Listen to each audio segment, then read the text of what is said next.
Hello, hello, hello, hello. It is your girl, the Queen Educator, and I'm so excited about today's show. Oh my gosh, you guys, you cannot miss this. Go share this link right now. We are hosting Brilliance on a Monday, honey, and we have Brilliance in the house. I'm trying to tell you, I met him and I said, oh my gosh, the world needs to watch out because we have none other than Cedric Scott Jr. But before I bring his voice up here, I want you to hear his voice on this video here. So I will be sharing my screen. Hello, hello. Come on, guys. Go and get somebody. Send this, text it to somebody. You know what I'm talking about. Let's get this show on the road. You don't want to miss. He's going to drop some nuggets. He's going to drop some knowledge. He's just going to bring all his beauty and brilliance to the table. And he really is here to serve and make the world a better place. So I need y'all to come on, get some people on here. Let's go. If you're watching this on the replay, say hello, hola, hashtag replay.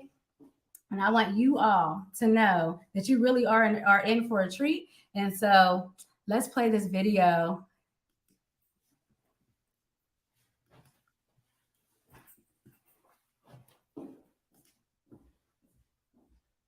Out there, hope everybody's well. I am Cedric Scott, the founder of EDU HUSTLE, where we are guiding educators to maximizing their time, talent, and earning potential. Really quick, for a lot of educators who are considering the pivot or got kind of one foot in, the time is now. Really, the time has been the past couple of months. Right now, we really got to put the pedal on the gas and move forward because personally, in my experience, my first shift in my first role, leaving the assistant principal shift that I had, going into my first role in ed tech, it took 6 months. I'll be honest with you, it took 6 months.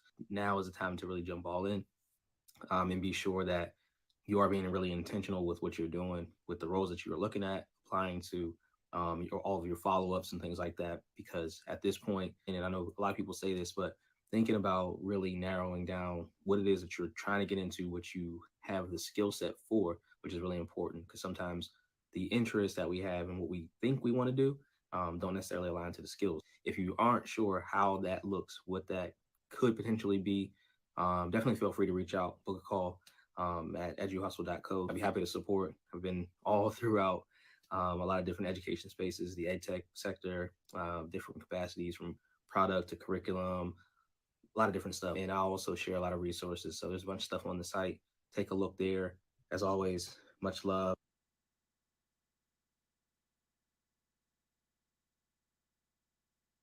Listen, y'all, so you heard that he needs no more introduction. Let's just bring him to the stage so we can just get into this today. Welcome, none other than Cedric Scott Jr. Give it up. Say hello to the people. Thank you for having me. What's going on? Thank you so much. Just for inviting me into your space and on your platform and all the work that you're doing. So shout outs to you, kudos, for the work that you are putting in as well. So yeah, I'm happy to be here. Let's get to it. Yes, let's do it. So Cedric, we just want to dive into right into it and talk about today. Our focus in connection to what you already do is around cultural responsiveness and how that looks in the inquiry based learning, right? And I don't hear a lot of people talking about this. I actually don't see a lot of people doing this and making sure that we know and understand about how we are teaching our children how to critically think, how to inquire, all of that, and learn in such dope ways. So we want to talk about that with you today. And just to get started, who are you and where did you come from with this work? Like, come on, talk to us about your journey. So I'm Cedric Scott Jr. And I really, emphasize, in terms of my name, because I am a father. My son is Cedric Scott III. And with that, I'm somebody who, grew up in a similar environment to a lot of people, so we can have some relative conversation there. But from the inner city of Pittsburgh, Pennsylvania, born and raised. I went to college at Virginia State University. Got my degree in chemistry originally. So I actually made a shift into education from actually being a chemist. And, with that, the idea around inquiry and culturally responsiveness and just overall understanding of self and going into education and looking at, what was being presented and how I could show up, not only for, for students, but for also my colleagues and, and families and things like that. It really kind of hit home. So going through that, I began my teaching career actually in Washington, D.C., in the D.C. public school system there. I worked as a teacher in elementary school primarily, worked my way into doing some work as an instructional coach, did a lot of intervention and enrichment work. And my last school-based role was assistant principal. So since then, at that point, I had actually found out from my wife that we were going to be welcoming our son. Once she told me that, I was like, all right, I'm going to work from home. I'm out, which was difficult, of course. Nobody really wants to, leave the school or feel like they are deserting anybody or anything like that. But, family first, it's really important. And, I just knew what the value of it would be ultimately for, my family and, thinking about my son. So I've been working remotely in ed tech, education technology in a few different capacities and roles, as I mentioned in, in that video there, and been doing that for the past several years. And now I'm at a point where I thoroughly believe that it's important to get the information and share it with other people, which is what I'm doing through Edu Hustle, and supporting educators, folks who, if they want to leave the classroom, that's one thing, but it's not necessarily a push for anybody to, separate themselves from the classroom. There are a lot of resources and opportunities that I share for people who continue teaching, and they can add something in addition to that. So creating things on their own, which I know we'll probably get into on this conversation. But yeah, that's kind of where I am. And, I'm just all about supporting and helping people. And I like to just kind of put everything into one box and say educational empowerment. I love that. Educational empowerment. All together, that's what we're doing. I'm so excited to have you here. You said a few things I want to hit on really quickly before we go even deeper. Number one, you said you're from my own hometown, which is Pittsburgh, Pennsylvania. Woo woo, still a nation. You said I threw that up there. And so I'm now in DC, Maryland area, and excited to be here. And I know that you and your wife are doing some great things everywhere you're going, where you're at. So that's wonderful. One of the things I heard you say is about the empowerment, because everything we see on TV about education, for the most part, the majority of it, in my perspective, is negative. Teachers are ready to go. They're like burning out, all of those different things. And so you mentioned your business at Edu Hustle. Talk to me about how you got that name. Honestly, it just kind of stuck. I don't know. It popped into my head and I was like, man, that sounds interesting. And, it's kind of a play on that whole idea of hustle culture, because I've actually had some people kind of like push back and say, that there's a negative connotation, with the word hustle and things like that. And I mean, of course, you see, I got the picture of Nipsey behind me. But it's just the idea of really honing in and kind of just continuing to push yourself. And whenever I get that pushback from people and say like, oh, the hustle culture, negative connotation, for me, that goes into the idea of like culturally responsiveness, right? Like, I mean, growing up, like that was kind of a thing where, you might think of it in a negative light, but at the end of the day, I also come from a family where I lost my mom early in life, and my father, stood in there, took the reins and completed, raising 6 children. And I mean, for him, I look at him and that was a hustle. That was a grind. Right. And I also say to people who, look at it in a negative light, I always say like, well, you probably never been a teacher before, because if you have never had to scarf down your lunch in 5 to 7 minutes before having to go pick up your class from recess or, yes. or anything like that, then you probably don't understand, which is completely fine. And it's not for everybody. But yeah, I mean, I took that and, I thought of, this is just, it just felt right, for what I was doing and the maneuvering and just thinking about the state of educators everywhere. And I like to preface it also by saying that, in terms of the word educator, it's not necessarily just focusing on, folks in the classrooms, because, I say that anyone who has ever helped anyone do anything of benefit for their life is an educator, right? Parents are educators, right? Family members. community folks. If you go to church or anything like that, there's educators in all those spaces.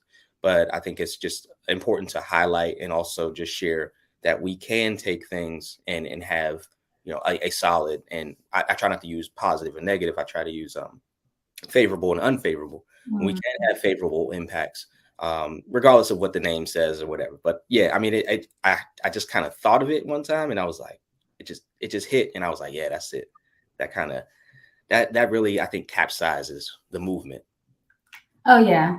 That's beautiful. I love that. And when you were talking about hustling, I'm like, I remember just always and always still am sometimes just on a hustle, just trying to hustle to make an impact though, to make the right kind of impact. So I'm so glad that we are connected because like that's exactly what we stand for. So those of you just tuning in, I'm here with head of EDU Hustle himself, the ed tech guru, all types of I can't even, there's so much. He's like we can go just so deep. He's just got so much depth, and I appreciate seeing you as a Black male in this world. Not just, I shouldn't have to say that, right? But the fact that I have to, but to see you as a Black male in this industry, we don't see that a lot, and really making positive impact.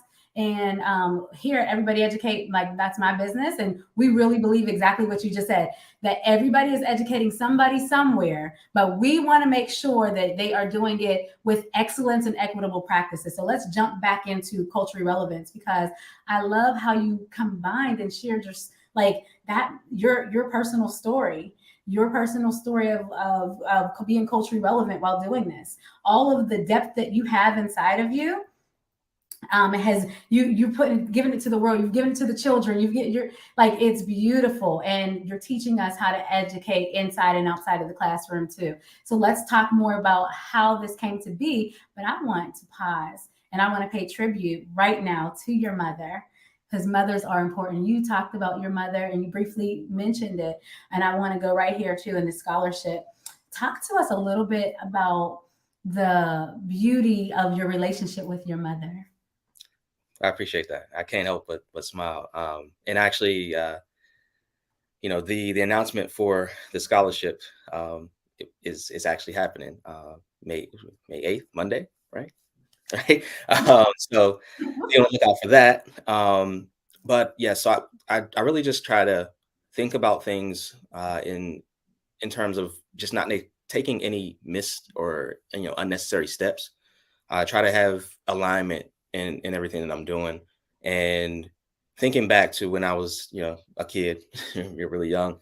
Um, my mom was always deep into education. She was all about learning, making sure that, my siblings and I did well in school and really took it seriously. And, I took that to heart always and carried that with me. And it's funny because my mom, I don't know where she got this from, but she always, told me that she wanted me to be a chemical engineer.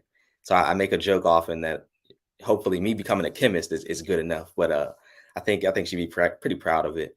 And just with her love of education and reading and just knowledge in general, I thought that it would make the most sense to honor her memory. After her untimely passing, when I was 10 years old, my mom was only 33 at the time. She was taken away from us by breast cancer. And I figured, what better way to honor her memory than to do the thing that, she was really in tune with, which is share resources based in education. So I created the Julia Elizabeth Legacy Scholarship, and it is actually set up for Black students who plan to pursue a STEM degree. So there you got all of the kind of, everything tied and put together in a nice little bow, where you got the STEM education, science background, but then also just the educational component. And then of course supports, financially, because we know how difficult it is, for a lot of us, myself included, in terms of, paying for school, right, and acquiring that degree. So I went ahead and set up an actual fund as well, which is continually running on this platform here. And, folks can go and donate, and it's actually tax deductible. So you feel free to do that. But at the same time, I offer the scholarship. This is the second year that it's going to be awarded. Last year, it was a $1,000 award. This year, it got just a little over $1,000. I think it was like $1,065 or something like that. So continually growing. And yeah, students basically go here. They write an essay. And the essay prompt is basically talking about why diversity in STEM careers is important. And from that, I make the selection, with the help of a committee, and we pass the information along, and it will be opened back up. One key thing I want to mention about the scholarship in particular that I'm really intentional about as well is the actual date for the scholarship whenever it either closes or is announced. Last year, the scholarship was awarded on April 8th. This year, the scholarship application closed on April 8th. I chose that date because that is actually my mom's birthday.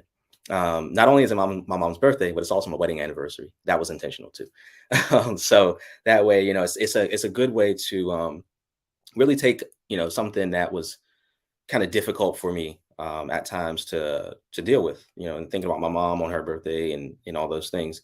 I now am able to kind of flip it and say, it's my wedding anniversary. So I have my wife, shout outs to her for 8 years, and also have a good feeling in thinking about my mom as I'm able to provide the support for another student. And, she's the driving factor for that. So I appreciate you for taking the time to let me, go into that because it is really important to me. Absolutely. And kudos to you for the memory that you're keeping alive of your mother and allowing other people to connect with that too. It's beautiful. It's a part of your brilliance. And I feel like we can get on here, like I said earlier, and talk about all the great things you do, but connected to where it comes from, it doesn't really, it like the value is even greater, right? And so I'm glad I have a chance to be a part of that and share and donating in that scholarship. Guys, you've seen that on the screen there. I'm also putting that in the chat for you all. So please, please, please, please donate. Donate, and then share and share and share and share. We really want to be a part of this beautiful movement. And so thank you. Now, listen, I looked at this. I'm going to jump around a little bit, but I love this is how I got to know what's going across the screen. This is how I came to know Cedric Scott and things that he did. I was like, who is this? This is dope. Come on now. And what it reminded me of was culturally responsive teaching and action, honey. Listen, we talk about these words. We keep on talking about how we need to be, responsive to our children and reach our most disconnected. And there's a lot of talk, but I don't see a lot of walk. But when I looked at this resource, Melanated Mathematics, Math and Financial Literacy resource, I was like, oh my gosh, talk to us about that. So, it's no secret in terms of, content and curriculum that our students see on a regular basis that, if you teach primarily Black students, they don't necessarily see themselves reflected in the content generally. So, I once heard that for learning to really kind of take place and for students to really actively engage, they need mirrors and windows in the content, right? And for me, being a Black man growing up as a Black student in school, I did not necessarily see that for myself or for my students. What we get now with our Black students is basically they get a lot of windows, right? It's great to see the rest of the world. It's important to know that other people exist, and the world is greater than just where we are. But at the same time, you do need to see a reflection to have some type of sense of pride and really just be able to identify. And from there, then you can attach yourself to something and kind of go along with it. So what I began doing was I actually started out just producing some videos on YouTube under Melanated Mathematics. That name, I honestly don't know where that registered from either. It just made sense. And I was like, this is a good idea. So I started doing videos where I would craft math problems and infuse Black history into them, because as along with the representation piece, we also know that, February is kind of where Black history lives and exists. And it's very surface level too, which to me are, big issues. So I said, all right, well, and rather than, talk about it or whatever, I said, well, why not do something about it? Why not produce something to where not only for my son, and as he gets older, because my son is only 3 years old at this time, But as he gets older, but also for other children, other communities outside of just where I live, that they can get access to something like this too. So started creating the videos. From that, I actually started writing some of the problems and then put it into a workbook. I've created the first workbook. Interestingly enough, it actually started like right in the middle of elementary for the workbook series. I started with the grades 3 and 4 book. And I think that was probably because I had most comfort there because that's what I taught early in my career. But then from there, it turned into a full workbook series, kindergarten through 5th grade. And what's also kind of, I think, beautiful about it as well is I was actually able to partner with and commission Black artists to do all of the imagery, including, like even the paintings, the digital artwork you see behind me. That was one of the artists that I pulled in to use some of her work. And I was able to actually commission a brother that I went to school with to create characters as well. And once I got done with the K through 5 workbook series, I thought about, well, what else is there? What else is missing? And it immediately, as I was learning more and more, just as becoming a new father and things like that, my wife and I, we operate a business together through Airbnb. So we're into real estate and that type of thing. I was like, financial literacy. Wow, like we need that. So that began, the whole kind of me just traipsing through learning there and thinking about, well, what are some of the cornerstones of what anybody should really know, in terms of finance. And the first thing that came to me was, managing money, right? Money management. So that started what I call the financial literacy bundle. So there are currently three components to that. It's a physical workbook that people can purchase wherever. It's actually on my site, even on Amazon. But also there's digital versions too. So all this stuff, you can get it in PDF. And the three components of the Melanated Mathematics Financial Literacy Bundle are managing money with Mindful Michael. The second one is real estate with Resourceful Rissa. And the third is stocks with Studious Stacy. And again, those characters are basically the ones who kind of guide the experience through. And along with, similar to the workbook series, there is Black history and, cultural context woven directly into all of the financial literacy content as well. So you're learning about Black people in finance, Black businesses, one that I point out often early in the managing money kind of pack, as I call it. There is one problem that talks about a Black-owned grocery store in Philadelphia, which was kind of cool, was that I had somebody get the content and then actually visit the grocery store after doing the work. So you gotta, make it real. Brilliance at its finest. Listen, I'm trying to tell you guys, if you are listening, do not just listen. I need you to take action and go and get these bundles. We're putting in the chat what it is, where it is you go exactly. This is brilliant. I'm telling you. And I don't know if you realize it, but I definitely sense the presence of your mother. I don't know her, but she is very proud. The beauty of you and your wife, your family, your little boy, it's all incorporated in all of this. Talk to me about your definition, after we share all this stuff, of cultural responsiveness and how this ties into all this that you guys are doing. Yeah, well, first of all, thank you. I appreciate that.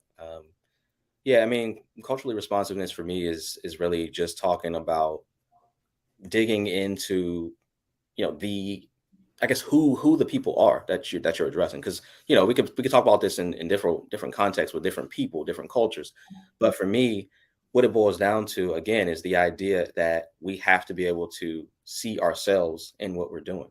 There has to be some type of reflection and identification with whatever it is that you're trying to teach somebody or show somebody, even just in how you show up, right? So again, we need to say that one more time.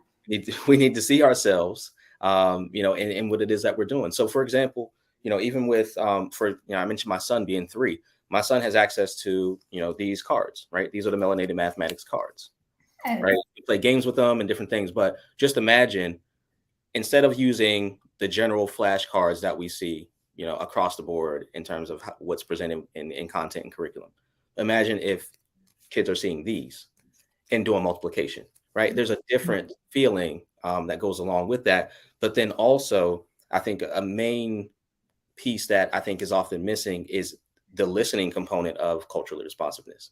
We need to actually hear directly from the folks that we're trying to get information to, right? We need to listen and actually not just go so much into, well, this is what I assume or what I think you should get based on this. Because honestly, we can look at some things that I think can potentially be kind of detrimental, right?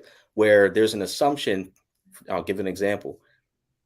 Oh, if it's a Black boy who's struggling with reading, let's give him a book about basketball. I don't think we can necessarily go that route and say we're being culturally responsive, because maybe he doesn't like basketball, right? And what type of bias is that to assume that he's going to read something based on this? Why not ask him, what are you into? What do you like? You might say, I like horses. Give him a book on horses. That's being responsive, exactly to what's going on. So I think it also ties directly into understanding, the community and even the families that we're serving, right? What is it about, their lives that are valuable to them and important? And how can you highlight that? And what I always tried to do, when I was working in Washington, D.C., was consider the actual community, right? What's going on around? And I can recall teaching a unit on area and perimeter in third grade and saying, okay, well, let's talk about what are the things that are important in communities in your neighborhood, and allow them to basically talk about the places that they go every single day, why it matters to them. And then from there, turn it into a whole project where, we did architectural drawing and they were able to create 3-dimensional structures and then go into art and all those things. But at the core, you have to be able to listen and say, well, what's important to you? How can we highlight that? And then make it a part of what we're doing and what you need to learn. Rather than just making the assumption and saying, well, you got to get this content, I got to teach you, and it has to be this way. That right there is never going to be responsive, because you're not listening. So I think that's just a big, main component of it. And, ultimately that's where I see, cultural responsiveness. Well, thank you. Thank you for that. That was amazing. That was an amazing answer. I need you all to take note, rewind, go back. I'm saying rewind. I'm showing age. Go back and take notes. I need you all to take notes. That is beautiful and brilliant. That well, let me say this. It's brilliant and it's beautiful, not when we just talk about it, but when we actually apply it, and we apply it to ourselves. Like, you're big on technology and all that. I'm big on music and art. So I would do some of those same things, and I still do, bringing into the classroom my students. I would bring my culture, but I would allow them to bring their cultures, and I would remix it together. I'm like a DJ. See, I liked music and all of that. I liked that when I was younger, and rhyme. And that's how I learned best. And it was just like, no, memorize this. And, I said, no, let me have some meetings with my children. Let's talk. Let's do some interviews in the beginning. Like, you get to know me, I get to know you. I love how you mentioned that. And then as I'm creating and cultivating a space of a safe culture for learning, as I'm creating lesson plans, they're all up in there. Every last one of my kids. And then what I don't know, I'm going to research and find out, okay, what do I need to know? Or I'm going to talk to them. I'm talk to their families, like you said. So these are things that I think they just get missed because of there's so much pressure, so much standards, so much this. And honestly, there is a lot of that. But at the end of the day, we are professionals, and we need to have that mindset of advocacy for ourselves, for our children, so that we can do what's right for all of our children, and not just the ones that we can understand well. And especially the ones who have been historically marginalized, and our black and brown students, especially our Black boys and our Black girls, but especially our Black boys. So I want to know what is inquiry and math and science and technology have to do with a part of your mission and what you've done in the past and what you're doing now? I mean, so much. And I'll preface this by saying, I think it's extremely important for us to value inquiry over ignorance. And kind of what I mean by that simply is, say that one more time. We have to sit in that. Inquiry over ignorance. Listen. And what I basically mean by that is simply getting to the point where we just ask questions. and we're okay with and asking questions about things that we just don't know, right? Because you don't know what you don't know. Which for me, I'm just like, hey, if I have no idea about something, and I can talk to Robin and say, I'm just not getting it. I don't know. Can you help me? Right. I'm not going to sit in my ignorance and just be like, well, whatever. I'm just not going to know. Right. So that's extremely important. But for me, it really began honestly with my teaching practice. Well, I would even say, way back when I was a kid, being into science for pretty much my whole life. There was always inquiry. There's always questions. Well, why is it this way? Why is it this? What I don't understand. How does it work? Right. And, I see that in every facet of what I'm doing, going into my education experience as a teacher. One of my favorite phrases to use with my students, which used to make them mad actually, was, I don't know. Like they would, hey, Mr. Scott, is this answer right? I don't know. And I'll just walk away. They'd be like, wait, what? And it got to the point where I had a couple of new students come, and they wanted to ask me, a question, or if their answer was correct. And, the students who have been in my class for the majority of the year, they were like, I don't know why you're asking him. He's going to tell you don't know. So you need to go ask another student. And then getting to the point of just making that, a part of the environment, right? We always talk about, especially in math, having like a culture of mistakes. Yeah. And one of the things that I would do, and this is like just a quick thing that, I would kind of operate in and share with teachers too, in professional learning and professional development, is the next time you're at a whiteboard or a chalkboard or whatever, or even on screen, make a mistake on purpose. Because those students, especially the elementary ones, they're going to jump in and they're going to be all about fixing and correcting your mistake. But that allows for, a sense of, okay, everybody makes mistakes, right? And that also welcomes people in to be okay with inquiry and asking questions. Because a lot of times people don't ask questions because they're scared, or they think that, it's going to be a dumb question, or they're going to get chastised for it. And when we get to a point where we can kind of eliminate that, that's where I think a lot of the cores of actual learning will begin, because I'm not afraid to mess up, right? I'm not going to get ostracized for putting the wrong answer. Like it just kind of is what it is. And that's how we learn. So for me, going from that and then going into even administration and having experiences with staff members to where, again, they felt comfortable to come to my office and talk about things and have conversations and ask questions. Families, same thing. And just having kind of an openness with it. Those things are, extremely important. And then of course now, there's just so many things, especially when you're talking about, educators who are looking to do something new or get into another pathway or create something, a new product, some cards, a book. Like there's a lot of questions, So I think at the end of it is just realizing and understanding that nobody knows everything. And, at the end of the day, if you do know, then it is on you to share it. However, I think that the way that information is disseminated, and especially when we're talking about teaching, we have to think about how people learn, but at the same time, give people opportunity to get to that answer or whatever that is on their own, right? You can give them some, small pieces to kind of get there, but just know that everybody kind of has, essentially, I would say the ability to get to where it is you're trying to get them to. But I think that we just have to think about ultimately letting them get there, right? Like don't be spoon fed, just allow it to happen. And this is the last thing I'll mention, because this all kind of just comes full circle, where now I'm watching my son and I follow behind him and I see what he's doing, because he is at that stage where he's very inquisitive, has a lot of questions, and is just trying things. And he's really intrigued by like machines and how things work.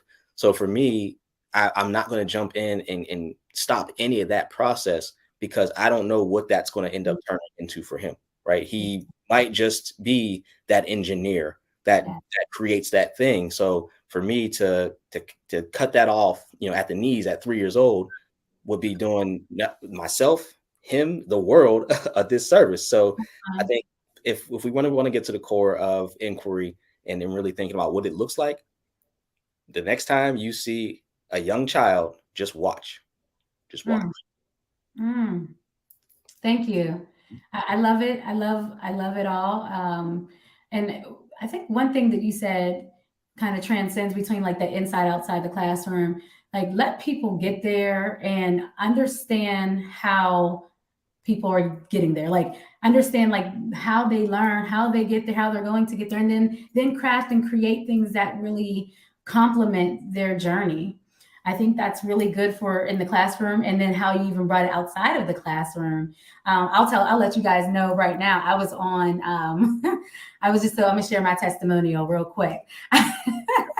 I was on checking out Cedric's things, and I'm like, what is he? Let me see what else he's got going on. Well, in his community, I went in there, and he has office hours, and I'm like, oh, I remember, office hours during school and stuff. But I think it's brilliant how you have office hours, and it's just a time to kind of talk and reflect. You guys can talk, and you can tell everybody about what it is. But I felt really comfortable to just go in there, ask questions about AI, about different things, about education. I'm a consultant. I've been in the school system for so many years. Now I'm out myself, and I just got so much value just from a quick conversation with him and someone else that was on there too. And I felt empowered to push on in this space, because it is difficult when you're coming out of the school system into business. You're doing business all yourself. That's why a lot of consultants go back and they're like, I'm not doing this. But I love the way that Cedric shows that you can stay in the school system, you can be out of it as well, you can do both, you can do everything that you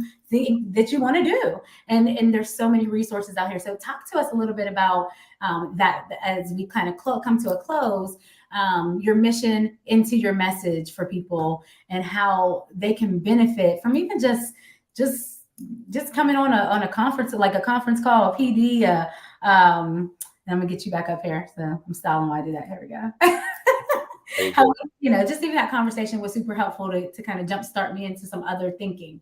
Talk to us a little bit about that piece. Of course. Yeah. So, I mean, when I thought about office hours primarily because, I wanted to make sure that I was offering a few different things. One, direct contact and kind of access to, the community that I've created with Edu Hustle, which has been great because, we're pushing like 2,000 members in the Facebook group within the past year.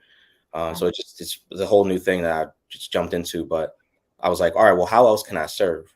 And one thing I heard actually, and even just thinking about the whole financial literacy piece, I actually, I'm a big fan of a platform called Earn Your Leisure, and they do a show on Mondays, actually, called Market Mondays. And one of the things that was insightful that one of the gentlemen said on there was, if you're building a brand or business, you got to think about how you can help 1,000 people for free. I said, that's interesting. So thinking about building out this community and offering the resources and things you can download and having services like you can book a call, kind of walk through things with me, ed tech resources. I was like, well, what else though? What else? Because people just generally have questions, and I figured, why not be in a space where we can consistently get to those questions, which is where office hours comes in. It's really informal. People join a Zoom call. They might have questions about their career, journey, or where they are, or trying to create something. And they're able to just throw that information out and say, hey, I'm doing this. I have this idea. What do you think? Or, as we were on a call and I just was like, oh, have you heard about, using AI for this, process? And I can share the screen and just walk through it. So I just think it's something, just organically to support. And, with the overall mission of Edu Hustle, which is to guide educators to maximizing their time, talent, and earning potential, which is kind of the whole message and theme throughout here. It's again in alignment directly to what I was doing, and the important pieces that basically brought me to where I am right now. And those are kind of like the three pillars, right? The time aspect. I used to drive an hour in the morning for work and roughly 2 hours in the evening, because we know, when you're in administration, you work until 5 o'clock, right? And I'm driving through DC. So what I thought was, there's no way that I can spend close to 3 hours in my car with a newborn, and my wife, who's also an educator, I couldn't do it. Right. So there was that. I said, you know what? Other people can't do it either. And then also the talent piece. Educators are extremely talented people, very creative. We can do a lot. But I think a lot of times that's not necessarily highlighted as much. And honestly, I think a lot of folks get to a point where they get so tired and burnt out from not just the teaching, but the extraneous other components that come along with being a teacher in a school, to where you're not really dreaming anymore, and you're not able to actually be productive, and produce and create that thing, right? To write that book, or to create that course or whatever it is that you're doing, or even, if you're, in artistry or in music, you might not even have the energy to go into like doing what you really love and enjoy. So I thought about, well, how can we maximize talent and share, resources and things that people can then take and kind of run with, right? So helping people create their own products, digital things, like even, I have a quick like webinar walkthrough of just how to even create your own merchandise, right? Like your own shirts and stuff like that, because people want to do these things, but they just need to know how, right? So it's answering the question of, well, how do I do that? And then, I think the last one, earning potential, is pretty self-explanatory. There's no, it's not lost on anyone that teachers don't make a salary that is respectable in most contexts. So with that, me coming out of a school situation, and I just think back to when I moved into my first role in ed tech as a product associate. One of the first conversations that I had was, with the CEO, was around salary and being able to negotiate that, to where I actually got on a call with the CEO, and I, was getting the offer for the position. And, he was like, well, this is the salary that we want to offer you. And I said, he was like, what? I said, I'm sorry, it's not high enough. I said, I need to sustain my lifestyle and my family from what I was doing, as an assistant principal. So I needed to be as close to this number as possible. We got off a call. He called me back and said, what about this? The number was higher. And I said, all right, let's do it. And I think it's important to give educators, the tools and honestly, the kind of the empowerment and push to be able to do that, right? To say, I know my value, my worth, and, it needs to be met. And also how to navigate that and looking at positions and opportunities that could potentially get them to where they want to be. So I just, overall, really considering these things, and at the end of it, again, thinking about, well, what's the crux of it all? And that's where I always go back and lean on, the scholarship fund, because a piece of everything that comes through what I'm doing is going to support that, which means that, I like to say that you're not, purchasing anything or anything like that. You're making an investment, a sound investment in yourself, right? Which is always, I would say most important, invest in yourself. But at the same time, you're investing in other things, other people, myself,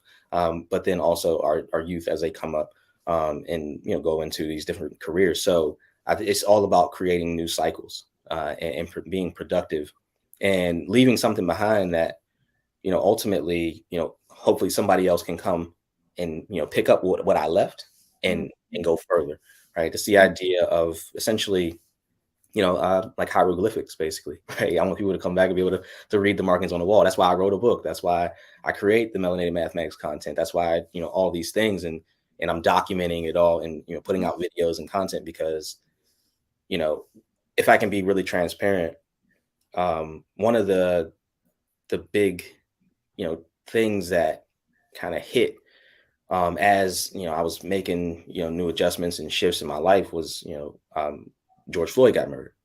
And for that, it just, as a Black man, we all know that death is definite, but it just seemed a little bit more finite for me. And I said, if something were to happen, I need for, number one, everybody to know my story, right? Which is why, I wrote my book, and I really, I try to urge everybody, tell your story, because, the reflection and what we see in the media and things like that for people that look like me, it's not favorable generally. And I recognize that. and we need to change that. But we have to take the helm of doing that and writing our own narrative. And I'll finish it off by simply saying that, my favorite African proverb is the tale of the hunt. And the tale of the hunt basically states that until you hear history, right, from the side of the lion, it will always favor the hunter. So for me, it's important to stand up as, said lion and say, no, that's not the whole story. Let me tell you. And that's what we're doing here. Wow. Thank you so much. I want two more things. Number one, that's beautiful that you can. I appreciate that you can even be keeping it personal and authentic here as we host your brilliance. And it's true. It's like, what am I doing if I'm not leaving legacy? Time isn't, what we think it is. We don't know. We're not promised tomorrow. And I'm super excited about what you have put on this earth right now and what you're going to continue to do and what the legacy you and your wife are continuing to leave even for your son. And so that's really brilliant. And as we think about the message, I mean, everything you just said just flows right into your message. And you said here, and I can put it up on the screen, but you said build or destroy. Woo! Say it in your voice. Go ahead and tell the people with conviction. Because that right there was like, I needed to hear that. Build or destroy. Yeah, I mean, a wise man once said, you're either going to build or destroy. You can't do both, at least not at the same time. So, the idea of, you got to pick a pathway, because a lot of the conversation is, well, we have to dismantle, whatever system. And for me, I'm like, that takes energy to fight and dismantle and break something down. And I'm like, I'm all about creating and building what we actually want. So for me, I don't have time to put one brick here and take one away from here at the same time. I need to be putting two bricks here, continually. And that's just where my emphasis and focus is just creating and producing, so that then, from there, people can then take it. And the idea, again, will be to multiply that impact. Thank you so much. I've had a lyricist on here. I've had so many different people from different backgrounds. And here, I know you are a storyteller. And even this interview, I feel like you have been telling a story, and all at the same time as you have been educating us. There's different ways to do that. And I appreciate that. And so I want you to think about 3 key nuggets that you can give to the people before we leave, to everybody listening, to close out, because you said a lot of amazing things. So I need you all to share this out. I need you all to support my brother right here. And I need you all to make sure that you take it back into your life. You may say, I'm not an educator in the classroom, but you are an educator, because everybody is educating somebody somewhere. We want to make sure we're doing it well, leaving legacy, and with excellence and equitable practices. So listen, my mind. My mind. I said 5 a.m, I wake up to fight for my earnings. The fear in my mind is a warning, praying to the one you rely on. I've been wondering all day. I try to be fine, but I can't be. The noise in my mind wouldn't leave me. I try to get by, but I'm burning, and behind my mind it runs. And all these thoughts have troubled me, fighting to give up my pain, fighting to be on my lane, my mind running to the other side. When it's time to live my life, then it tries to take me out. Tell me what I need right here. I really need time now. The time is now. I really need a free mind now. So this song, I like to ask what moves people. Sometimes I sing it, sometimes I'll play it. Today, I just want to do it like a story, because we had the storyteller Cedric himself here, and this was his inspiration, his song that's moving him right now. So you can close us out with those 3 words, those 3 like key things you want to leave us with for culturally responsive, inquiry-based learning, and to encourage the people. Definitely. 3 things I can share. The first one, in terms of, any impact you want to actually have or make, start pushing your car first. And I use this analogy, basically, the idea of, let's say your car breaks down on the side of the road. People are more likely to help you if you get out and start pushing, versus if you're just sitting there. So start pushing your own car first. The second thing would be, just go into things knowing that you don't know everything. And honestly, in my opinion, I assume that I know nothing. Right. So there's that. And the final thing I would say is, I think more so just related to, I would say like wisdom, would be, that knowledge speaks and wisdom listens. And, ultimately what that kind of predicates and turns into for me is just really being open and being respectful of other people and their brilliance, right, if you will, and being able to receive that so that you can then take some of those components and pieces and maybe meld them into what you're doing and who you are and what you're building, and it would make things that much greater. And I've gotten that just from experiences and listening and hearing stories from other people, and their resources and what they're producing. And I mean, it's helped me immensely in everything that I've been able to put together, and continue to build. So those would be the main things. I appreciate you.